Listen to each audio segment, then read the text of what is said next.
Just ahead on American Black Journal, there's a big push to give students a quality education in STEM programs. We're going to talk about how one Detroit high school is committing millions of dollars to prepare students for the careers of the future. Plus, Detroit agencies are stepping up efforts to give low-income families a good head start in education. Don't go away. American Black Journal starts right now. At DTE Energy, we believe that we have a greater responsibility. We believe that being part of a community means being involved in the fabric of that community, investing time, effort, and resources in the communities we serve. DTE Energy Foundation is a proud sponsor of American Black Journal.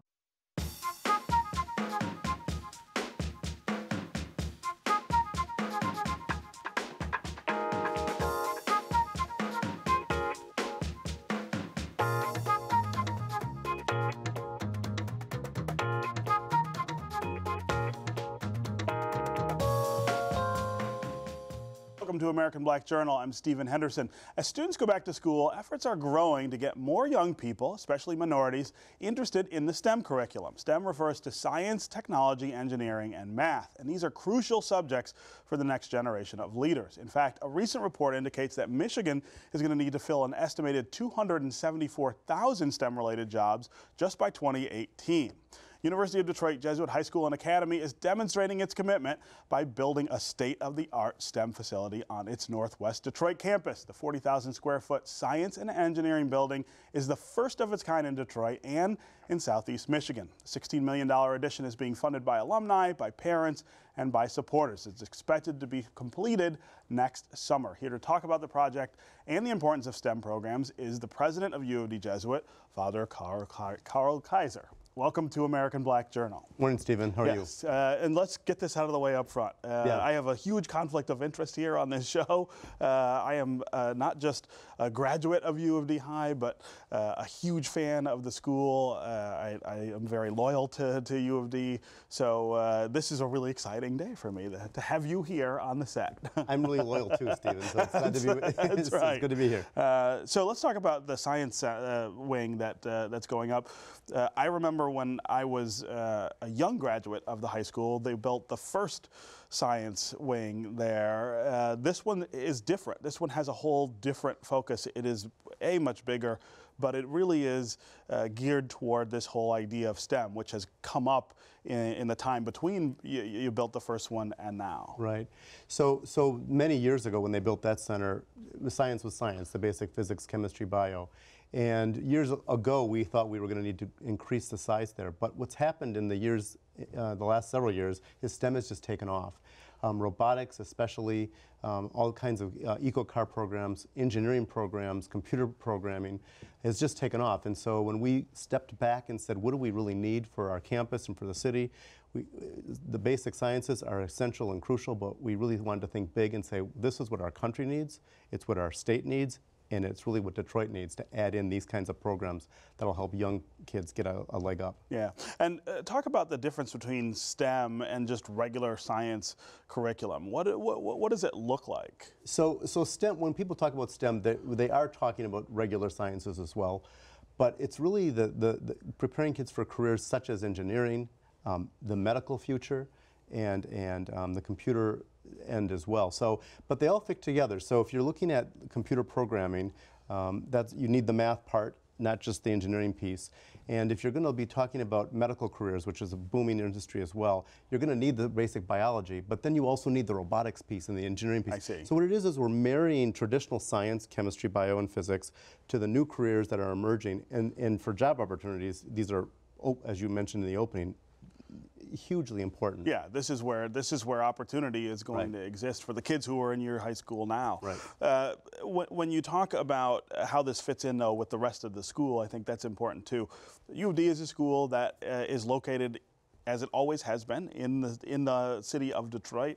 It serves kids from Detroit and all over the metro area, and this is really a doubling down of that commitment to Detroit and to Southeast Michigan in a way that I think is really, really important, especially given what else is going on in the city. Sure. You know, a couple of years ago, maybe on Facebook, someone mentioned that Detroit was beginning to be cool again.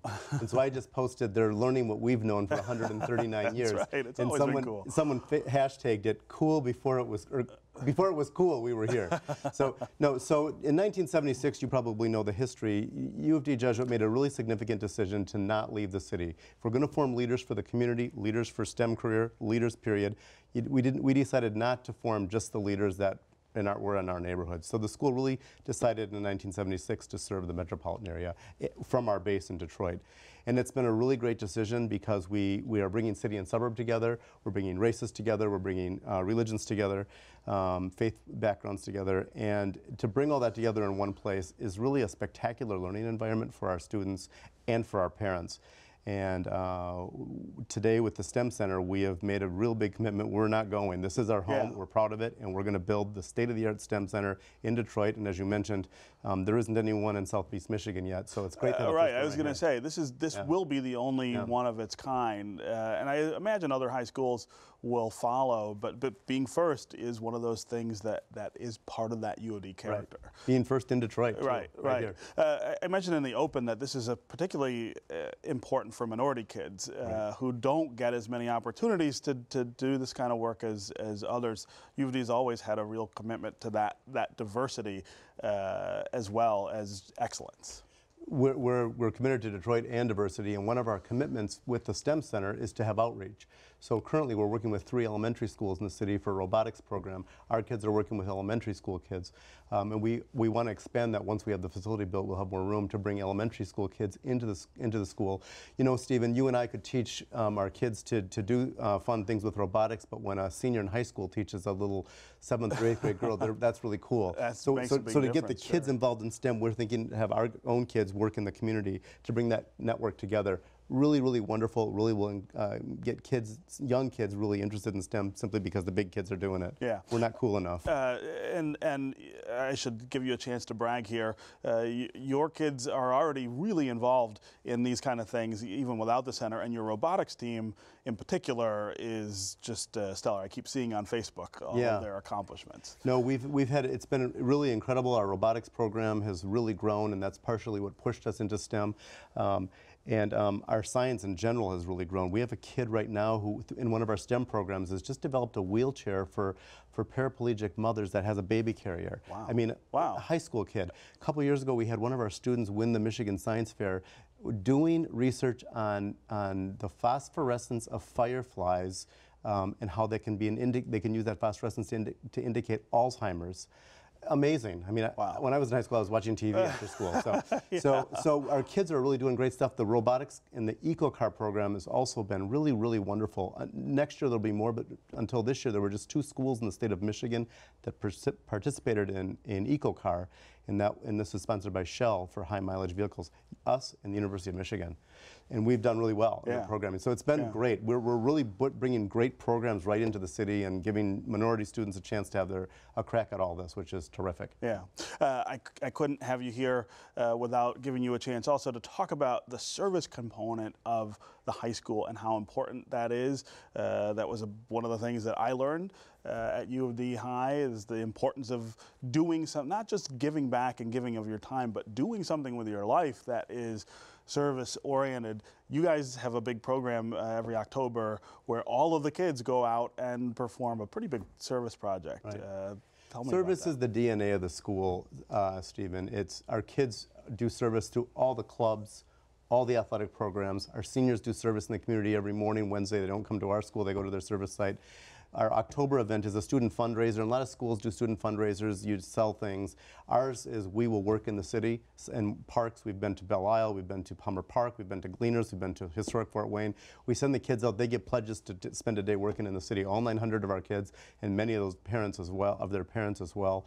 It's a really wonderful time for the school. We're all out in the city that day working, and it's also our student fundraiser, which is really terrific. And our STEM Center follows that by the connections that we're making with these grade schools. Sure. We don't want it, it's not just for us, it's to reach out into the community. Yeah. When you're connecting with grade schools and doing other things in the community, you have to notice the challenges in the education landscape here in Detroit. Obviously, U of D is a high quality option for kids in the city and elsewhere. We don't have enough of them. We still need to work on that, especially at that elementary level. Yeah, we've noticed over the years it's harder to find really top quality kids to come to the school. One of our if you know of top quality kids, U of D Jesuit's the best place for a young man.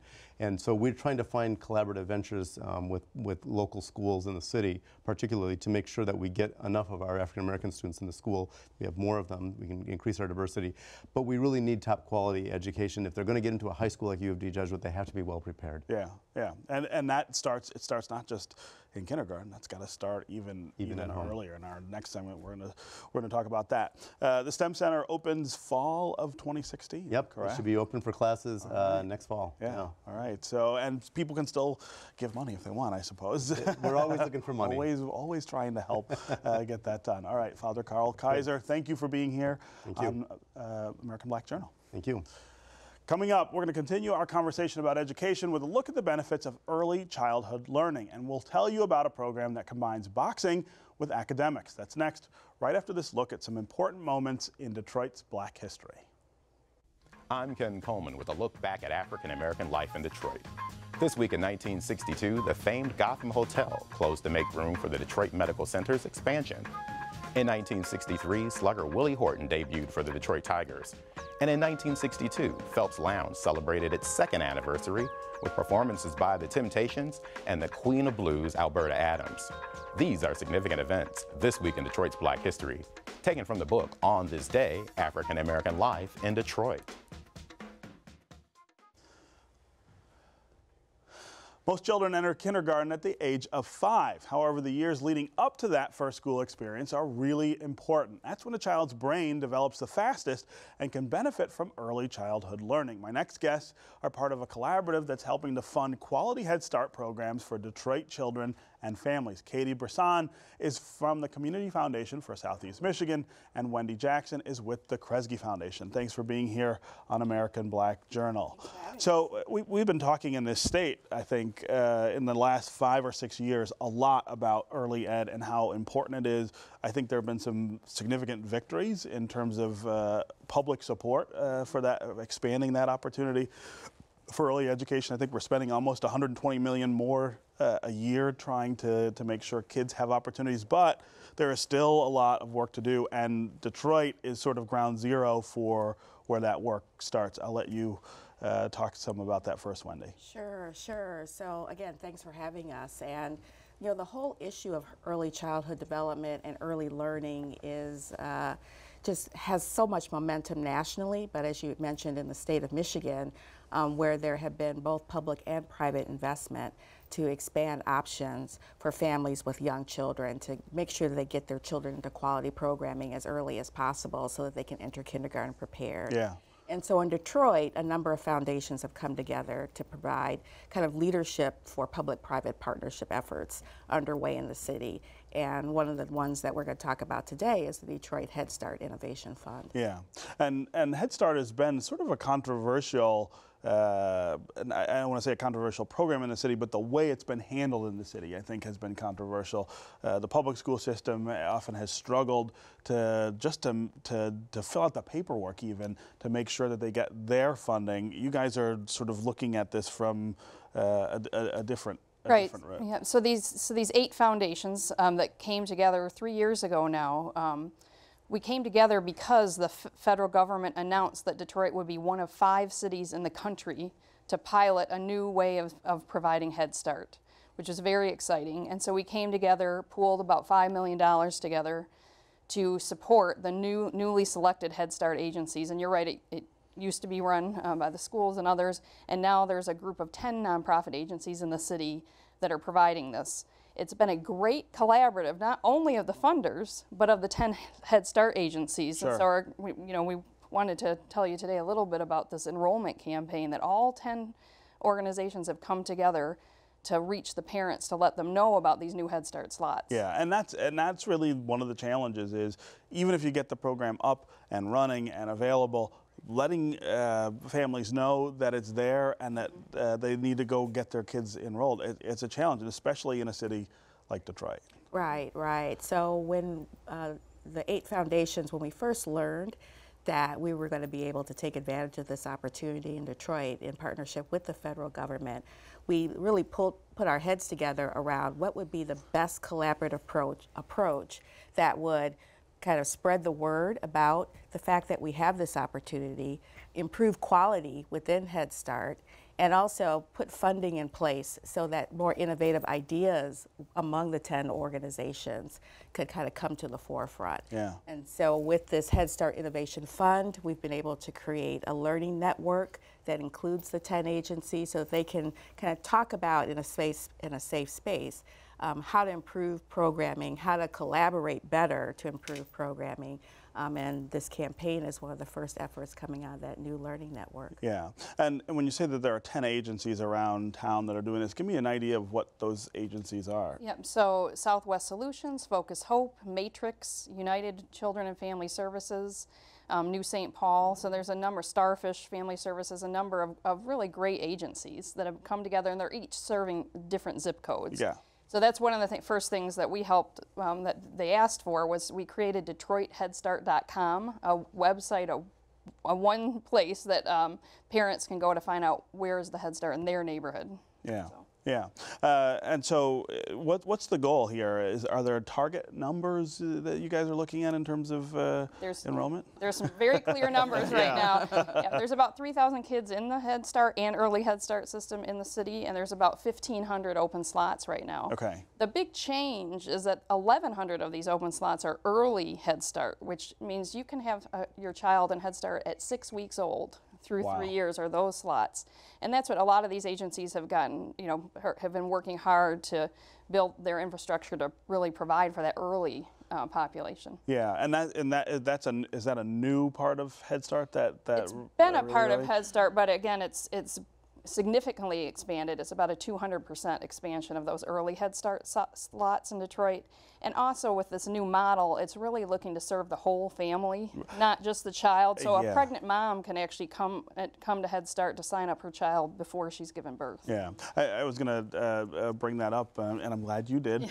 First, Yeah. that often Head Start is an entree to programming and an opportunity for a whole family, parents, other siblings who also have service needs that may not be addressed. Yeah, and so that's why so many of the foundations came together around this network and to build this fund, is because Head Start is a cornerstone of any kind of high quality early childhood system in a city. Yeah. And so this is kind of one part of a much grander set of plans that a number of foundations are coming together around to unveil later on in 2015 and 2016 to really build out a comprehensive system for young kids in Detroit. Right. And imagine that if Detroit becomes a city that serves young kids well, what are the possibilities? Right. What else will be affected by that? What other problems that we are all trying to solve? What might even be easier or go away?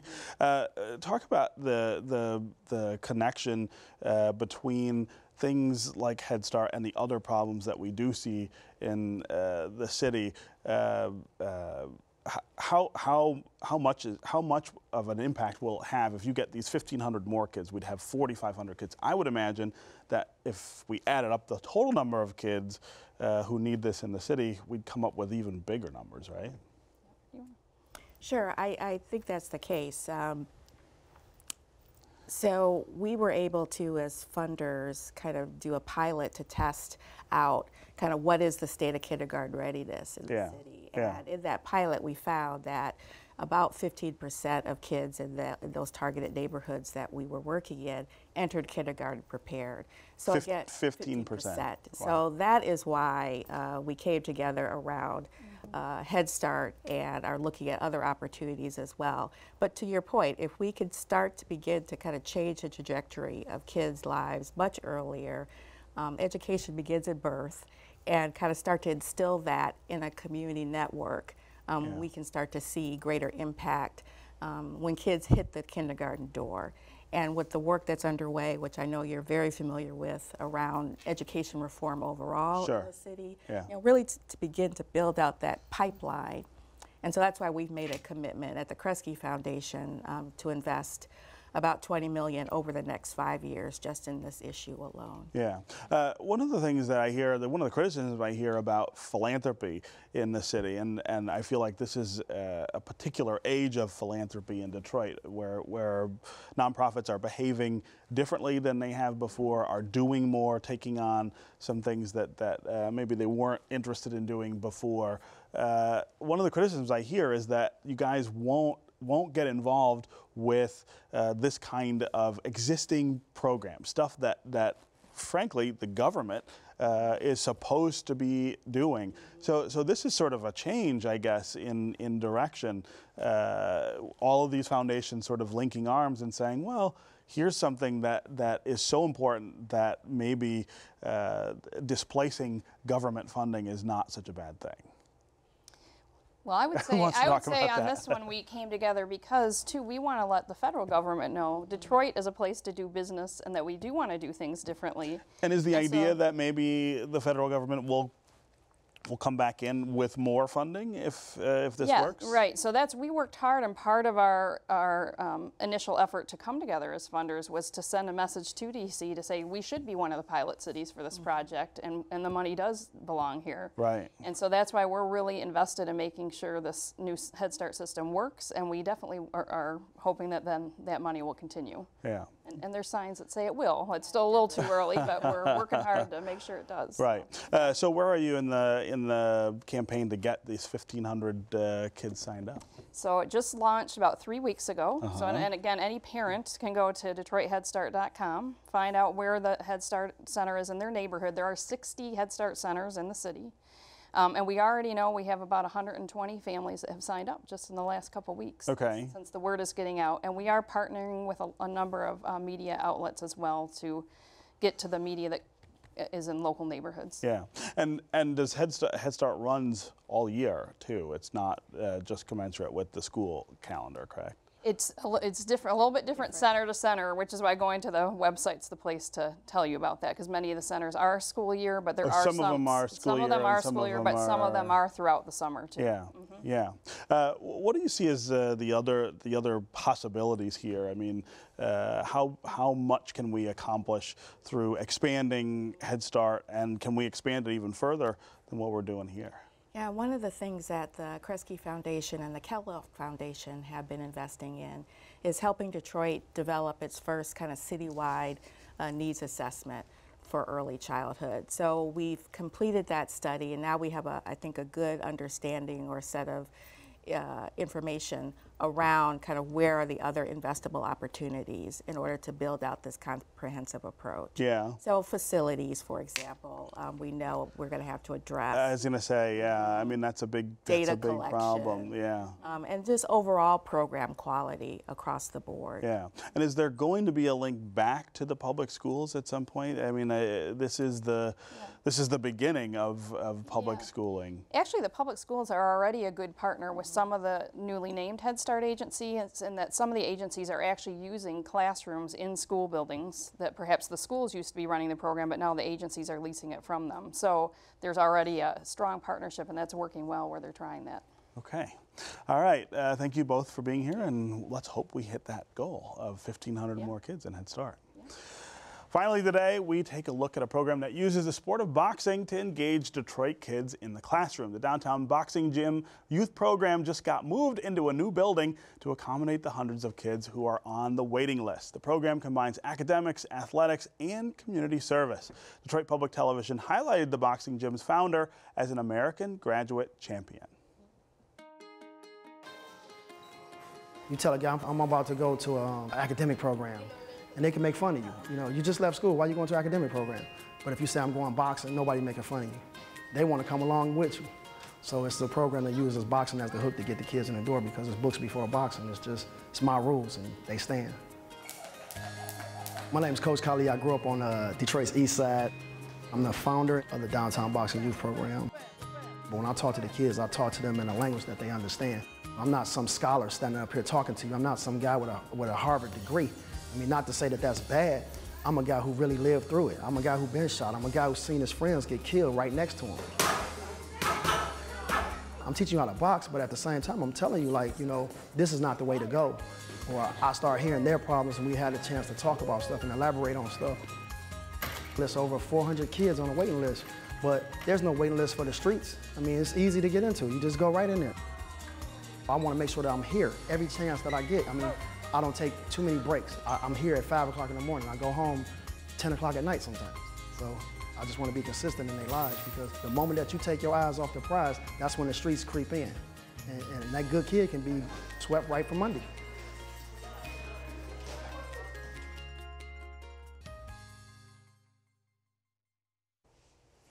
That's our program for today. Thanks for watching. You can get more information about our guests at AmericanBlackJournal.org. And as always, connect with us on Facebook and on Twitter. Plus, you can hear our program on WDET 1019 FM. We'll see you next time.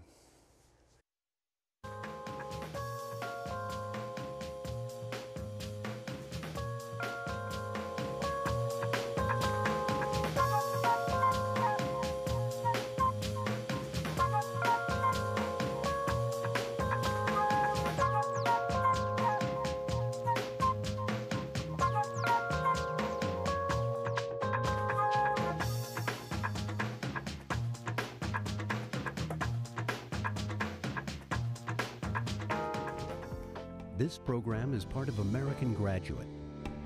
Let's make it happen. A public media initiative made possible by the Corporation for Public Broadcasting. At DTE Energy, we believe that we have a greater responsibility. We believe that being part of a community means being involved in the fabric of that community, investing time, effort, and resources in the communities we serve. DTE Energy Foundation is a proud sponsor of American Black Journal.